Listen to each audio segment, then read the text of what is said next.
लगातार तीसरे मोर्चे की चर्चाएं तेज हो रही हैं, क्या कहेंगे आप? धन्यवाद। एक तो मीडिया के साथियों का देखिए,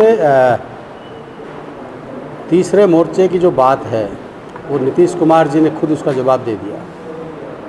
नीतीश कुमार जी ने एक क्लियर कहा कि जो बीजेपी का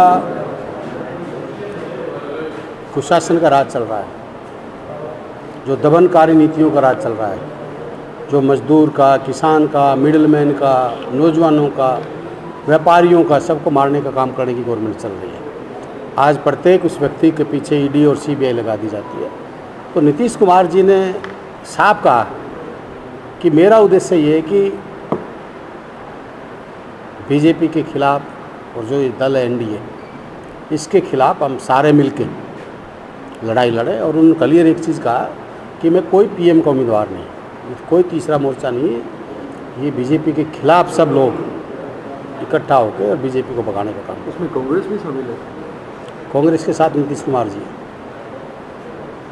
कल रोहतक में मेघालय के जो राज्यपाल है सत्यपाल मलिक जी, उन्होंने अपने एक भाषण में कहा है कि किसानों को दोबारा एक बार लड़ाई लड़नी पड़ेगी, तो उसको लेकर क्या करें? देखिए, गवर्नर साहब का क्या बयान था मैंने सुना तो नहीं, पर ये तो मैं शुरू से कह रहा हूँ कि बीजेपी दो मुँहा सांप है, किसान को मारने का काम किया है। और जो किसानों के साथ बड़ा विश्वासघात किया, धोखा किया, और धोखा करके झूठी जबान दे के, जब देश के प्रधानमंत्री और मंत्री झूठी जबान दे के अपनी जबान से फिर जाते हैं, तो इससे बड़ा और क्या होगा। तो किसानों ने संघर्ष तो करना ही पड़ेगा। किसान इस बात के संघर्ष हैं और संघर्ष कर रहे हैं। भाजपा नेत्री की मौत हुई थी पिछले वक्तों, तो उनकी बेटी का एक बयान आया है कि इनकी मौत में किसी राजनेता का हाथ हो सकता है। आपको क्या लगता है कि ऐसा हो सकता है? देखिए, अगर किसी राजनेता का हाथ है और उन्हें पता है तो डर किस बात का है। उन्होंने ओपन आना चाहिए, उन बेटी ने बताना चाहिए। और मैं तो पहले सीबीआई की मांग कर चुका हूँ जांच की। इसमें कहीं ना कहीं बड़े रोल हैं, बड़े हाथ हैं। जब परिवार कह रहा है, बेटी कह रही है, तो सीबीआई जांच में डर क्यों है? क्यों बीजेपी के नेता और बीजेपी के लोग भाग रहे हैं? तो सीबीआई की मांग उसकी बेटी कर रही तो कर देनी चाहिए। मैं इस पक्ष में हूँ। और अगर उनको कुछ पता है जिस नेता का नाम है, तो बेटी सामने आए और हम उसके साथ खड़े हैं। दोनों राज्यों में भाजपा की सरकार है, क्या ये भाजपा का फेलियर है? देखिए महोदय, बेटी बचाओ बेटी पढ़ाओ बीजेपी का एक नाम। आज इस देश और प्रदेश में ना बेटियां सुरक्षित हैं, ना बेटियों की पढ़ाया जा रहा है। और ये सोनाली फोगाट तो इस बीजेपी की नेता थी, वर्कर थी, बीजेपी की बेटी थी। बेटी तो चलो हरियाणा की भी थी, पर ये अपनों के नहीं है।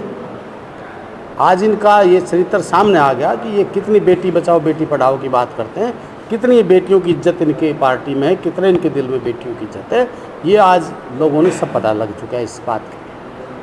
कहीं ना कहीं खफा जो चौधरी वीरेंद्र सिंह हैं, नेता हैं बीजेपी के, वो भी बीजेपी से खफा देकर उनका एक बयान आया है कि अब वो चुनावी राजनीति नहीं करेंगे, लेकिन राजनीति करेंगे। स्वागत है। चौधरी वीरेंद्र सिंह एक बहुत बड़े नेता हैं, सुलझे हुए नेता हैं।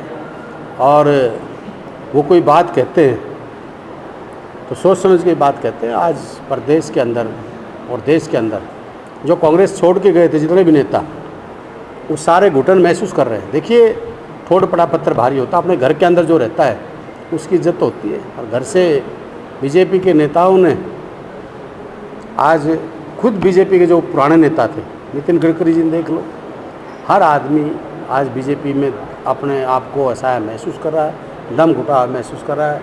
ये किसान विरोधी हैं, ये युवा विरोधी हैं, ये नौजवानों के भविष्य के साथ में खिलवाड़ किया। 2 करोड़ रोजगार की बात करते थे, 15 लाख रुपए काला धन की बात करते थे, किसानों की आय दुगनी करने की बात करते थे। मैं पूछना चाहता हूँ, कितने इन्होंने वादे किए और आज उन वादों का इनका हुआ क्या?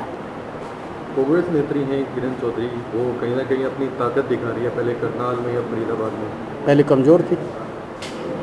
नहीं, बड़े नेताओं को साथ नहीं ले रही, जैसे हुड्डा साहब हैं, सुरजेवाला, उनको साथ लेके नहीं। अच्छी बात है। कांग्रेस के प्रत्येक वर्कर, प्रत्येक नेता अगर घर से निकल लेते तो इस कांग्रेस का ये हाल थोड़ी होता।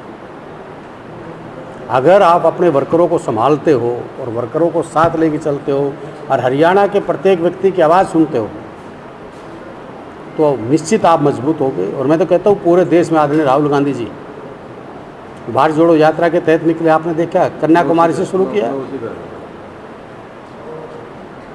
तो आज उन्होंने शुरुआत की और आज लाखों लोग उनसे जुड़ते चले जा रहे हैं। तो नेता ने तो पब्लिक से बाहर निकलना चाहिए, और अगर आप अपने हलके की, अपने इलाके की, अपने प्रदेश की बात लोगों की सुनोगे नहीं जब तक आपने उनकी दुख दर्द का पता